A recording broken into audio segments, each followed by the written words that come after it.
Chapter 5.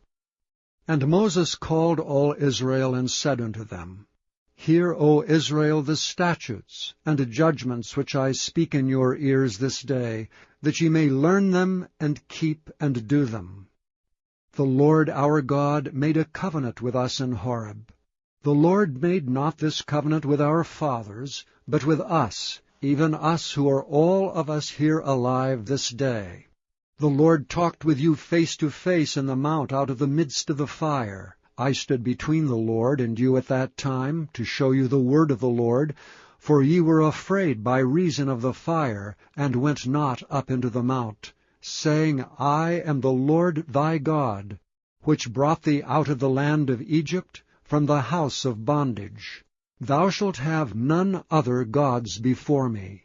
Thou shalt not make thee any graven image, or any likeness of anything that is in heaven above, or that is in the earth beneath, or that is in the waters beneath the earth. Thou shalt not bow down thyself unto them, nor serve them. For I, the Lord thy God, am a jealous God, visiting the iniquity of the fathers upon the children, unto the third and fourth generation of them that hate me, and showing mercy unto thousands of them that love me and keep my commandments. Thou shalt not take the name of the Lord thy God in vain, for the Lord will not hold him guiltless that taketh his name in vain. Keep the Sabbath day to sanctify it, as the Lord thy God hath commanded thee. 6 days thou shalt labor and do all thy work, but the 7th day is the Sabbath of the Lord thy God. In it thou shalt not do any work, thou nor thy son, nor thy daughter, nor thy manservant, nor thy maidservant, nor thine ox, nor thine ass, nor any of thy cattle, nor the stranger that is within thy gates, that thy manservant and thy maidservant may rest as well as thou.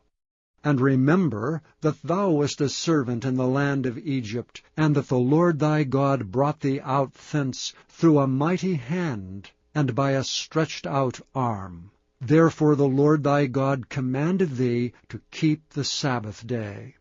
Honor thy father and thy mother, as the Lord thy God hath commanded thee, that thy days may be prolonged, and that it may go well with thee in the land which the Lord thy God giveth thee.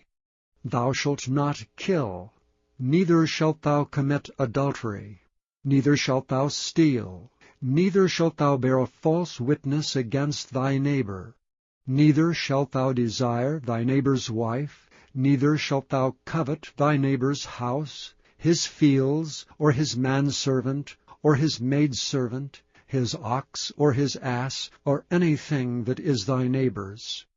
These words the Lord spake unto all your assembly in the mount out of the midst of the fire, of the cloud, and of the thick darkness with a great voice. And he added no more. And he wrote them in 2 tables of stone, and delivered them unto me. And it came to pass, when ye heard the voice out of the midst of the darkness, for the mount did burn with fire, that ye came near unto me, even all the heads of your tribes and your elders, and ye said, Behold, the Lord our God hath showed us his glory and his greatness, and we have heard his voice out of the midst of the fire. We have seen this day that God doth talk with man, and he liveth. Now therefore why should we die? For this great fire will consume us. If we hear the voice of the Lord our God any more, then we shall die. For who is there of all flesh that hath heard the voice of the living God speaking out of the midst of the fire, as we have, and lived? Go thou near, and hear all that the Lord our God shall say, and speak thou unto us all that the Lord our God shall speak unto thee, and we will hear it, and do it. And the Lord heard the voice of your words, when ye spake unto me. And the Lord said unto me, I have heard the voice of the words of this people which they have spoken unto thee. They have well said all that they have spoken. O that there were such an heart in them, that they would fear me and keep all my commandments always, that it might be well with them and with their children forever. Go say to them, Get you into your tents again. But as for thee, stand thou here by me, and I will speak unto thee all the commandments, and the statutes, and the judgments, which thou shalt teach them, that they may do them in the land which I give them to possess it. Ye shall observe to do therefore as the Lord your God hath commanded you. Ye shall not turn aside to the right hand or to the left. Ye shall walk in all the ways which the Lord your God hath commanded you, that ye may live, and that it may be well with you, and that ye may prolong your days in the land which ye shall possess.